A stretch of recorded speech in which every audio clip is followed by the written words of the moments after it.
Second topic, India's critical minerals roadblock. The government recently put up 21 mining sites for auction, offering access to valuable minerals like nickel, tungsten, copper, gold, and rare earths.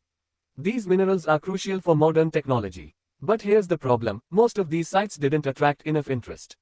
7 sites failed to get the minimum 3 bids required by law, and 4 got no bids at all. As a result, the auctions for those sites had to be called off. At first, this might sound like just another piece of news, but if you dig a little deeper, it's clear why this is such a big deal for India's future. The world is changing fast. We are moving towards electric vehicles, renewable energy, advanced computer chips, and modern gadgets powered by high-tech batteries.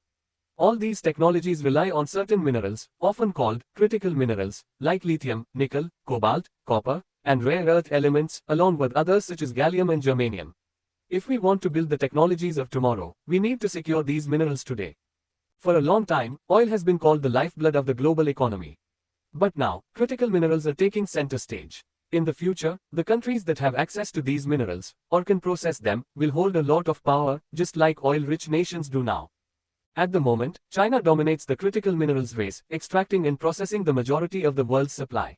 Meanwhile, India relies heavily on imports for almost everything, from lithium to nickel, and spends enormous amounts of money to get these resources from other countries. Faced with the risk of falling behind, India has been stepping up its efforts to find and mine its own mineral deposits.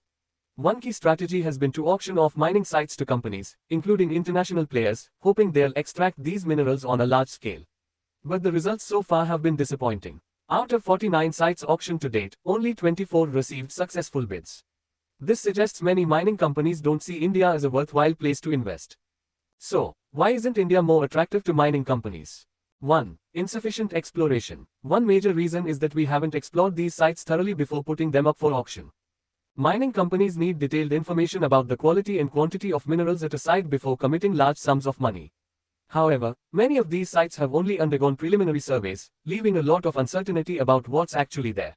For mining companies, this is a big gamble. Nobody wants to spend years and huge amounts of money only to discover that the site doesn't have enough valuable minerals to make it worth the effort.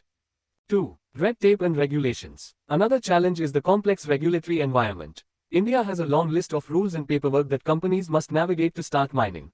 This includes securing multiple clearances, environmental, state level, and more.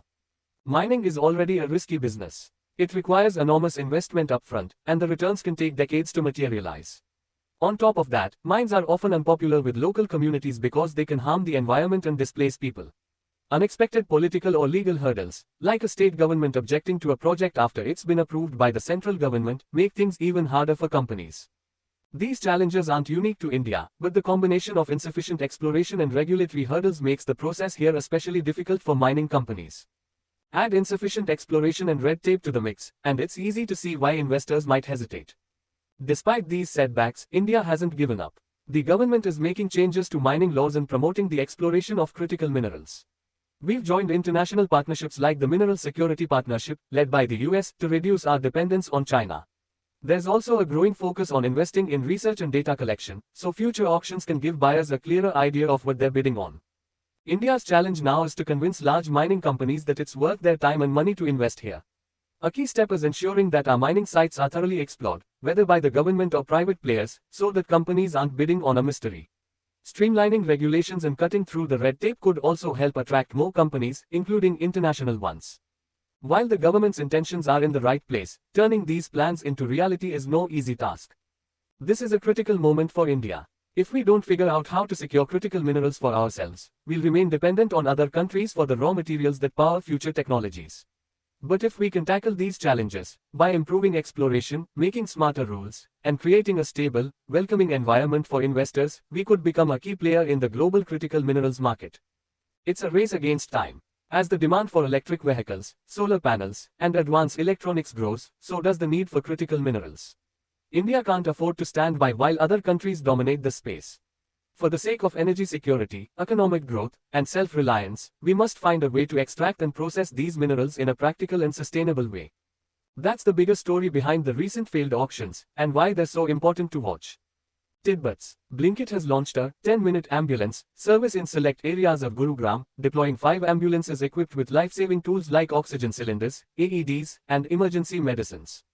CEO Albinder Dinsum mentioned plans to expand the service to other cities over the next 2 years. This move marks Blinkit's diversification into healthcare, enhancing its social impact by addressing critical gaps in emergency medical access. The service is bookable via the Blinkit app, further integrating essential services into its platform. India's sugar consumption for the 2024-25 sugar year, SI, is projected at 28 million tons, down 1.5 million tons from the previous year, driven by the absence of election-linked demand. Domestic sales quota for the first 4 months of SI 2024-25 is 0.7 million tons lower compared to the same period last year, according to the Indian Sugar and Bioenergy Manufacturers Association (ISMA). Sugar production in the first quarter of the current marketing year dropped 16% to 9.5 million tons, compared to 11.3 million tons a year ago, primarily due to a decline in Maharashtra. Coal India Limited (CIL) reported a 2.2% YoY increase in production, reaching 543.4 million tons (MT) during April-December 2025 compared to 531.9 MT last year. December 2024 production rose 0.7% YoY to 72.4 MT, while coal offtake grew 1.6% YoY to 561.2 MT during the same 9-month period. Despite a production target of 838 MT for FY 25, CIL is likely to achieve 822-823 MT due to challenges in land acquisition and environmental clearances, as noted by Chairman PM Prasad. Thank you for reading. Do share this with your friends and make them as smart as you are. Winking Face join the discussion on today's edition here.